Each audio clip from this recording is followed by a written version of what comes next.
Primary TET 2023-এর পরীক্ষা নিয়ে আজকে একটি জনস্বার্থ মামলা ছিল হাইকোর্টে। আপনারা জানেন আগামী 24 তারিখে পরীক্ষা হবে কিনা এই নিয়ে একটি জনস্বার্থ মামলা হাইকোর্টে উঠেছিল এবং আজকে তার শুনানি ছিল। এখনও পর্যন্ত যেটুকু আপডেট, হাইকোর্টে শুনানি হয়েছে এবং নিউজটা খুব ভালো, গুড নিউজ। আগামী 24শে ডিসেম্বরই কিন্তু প্রাইমারি টেট পরীক্ষাটি হচ্ছে।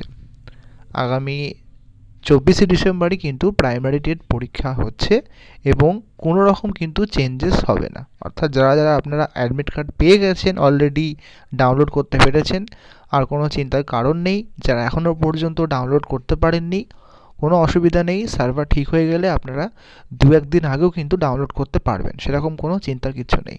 তো গুড নিউজ ফর অল, পরীক্ষা কিন্তু 24 ডিসেম্বরেই হচ্ছে। Thank you for watching.